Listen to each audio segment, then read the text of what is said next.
अस्सलाम वालेकुम। और आज मैं आपको मैदा की जरासीम के इलाज, वजूहात और अलामात बताता हूँ कि मैदा की जरासीम क्या है। इसके लिए आप कौन सा मेडिसिन का इस्तेमाल करें ताकि इससे आप छुटकारा पा सके, और आपको कैसे पता चलेगा कि मेरी एच पाइलोरी है, एच पाइलोरी पॉजिटिव है। एच पाइलोरी एक जरासीम होती है, एक बैक्टीरिया होती है जो हमारे मैदा में इन्फेक्शन पैदा कर देती है। एच पाइलोरी इन्फेक्शन जिसकी वजह से स्टमक में अल्सर पैदा होती है, जख्म पैदा होती है, जलन होती है, दर्द होती है, सोजश होती है। तो इन सारे मसाइल इस बैक्टीरियल इन्फेक्शन की वजह से होती है। इसे हेलोबैक्टर पाइलोरी कहा जाता है। इसकी काजेस को देखा जाए, वजूहात को देखा जाए, तो ये कंटामिनेटेड फूड और कंटामिनेटेड वाटर से इंसान को मुंतकिल होती है।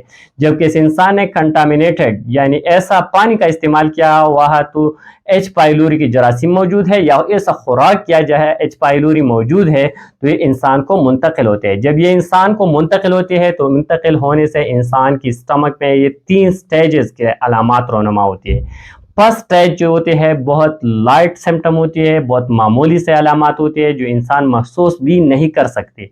जैसे वक्त गुजरती है तो इस गुजरने के साथ साथ इस अलामात में इजाफा हो जाती है, जैसा कि स्टमक में जलन पैदा होती है, दर्द होती है, सोजश होती है, फैट फूल जाती है, भूख में कमी आ जाती है, उल्टी की कैफियत पैदा होती है। तो ये फर्स्ट स्टेज होती है। जब ये इसका टाइम लॉन्ग टाइम से ये इन्फेक्शन चले आ रही है तो इससे आपको सेकंड स्टेज में दाखिल होंगे, जिसमें स्टमक में अल्सर पैदा करेंगी, जिसे जख्म होते हैं, जैसा कि ड्यूडेनल अल्सर हो या गैस्ट्रिक अल्सर हो, मैदे में जख्म पैदा करेंगे। इस जख्म से जो स्टूल है, स्टूल पास करने में भी इंसान को जो खून आती है स्टूल में, या इंसान वॉमिटिंग कर रही है, उल्टी कर रही है, तो उल्टी में भी खून आएंगी।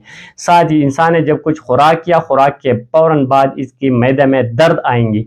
अगर ऐसा अलामात हो तो ये भी बैक्टीरियल इन्फेक्शन की वजह से अल्सर पैदा होती है और इससे हो सकती है। थर्ड स्टेज निहायत खतरनाक है, जब ये इन्फेक्शन लॉन्ग टाइम से हो, आपने प्रॉपर इलाज नहीं किया और बहुत अरसे से हो इन्फेक्शन, तो एक स्टमक कैंसर भी काज कर सकती है, निहायत खतरनाक है।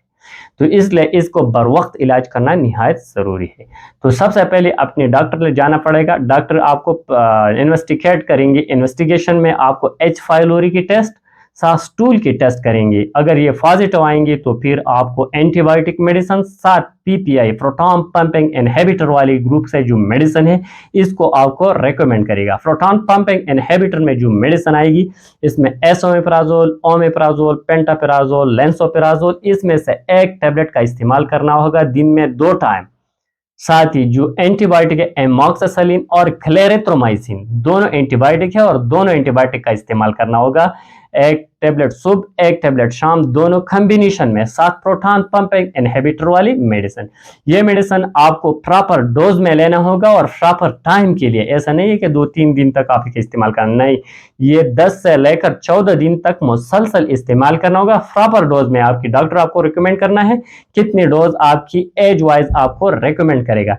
इसके इस्तेमाल से जो बैक्टीरियल इन्फेक्शन है तो हमेशा के लिए आप इससे निजात पा सकते हैं, लेकिन इसको प्रॉपर डोज में प्रॉपर वक्त तक इसका इस्तेमाल करना निहायत ज़रूरी है। जब भी आपको ऐसा कोई अलामात है तो अलामात से पहले अपने डॉक्टर से फ़ौरन देखना होगा, सलाह मशवरा करना होगा, बाद में इस मेडिसिन का इस्तेमाल करें। इस मेडिसिन इस्तेमाल से आपकी जो एच पाइलोरी की इन्फेक्शन है इससे आपका खात्मा हो सकता है। लेकिन ये बात नोट करना होगा कि जो भी मेडिसिन आप इस्तेमाल कर रहे हैं इस्तेमाल से पहले डॉक्टर से सलाह मशवरा निहायत ज़रूरी है। सेल्फ प्रिस्क्रिप्शन कभी भी मेडिसिन का नहीं करना चाहिए। Thank you for watching.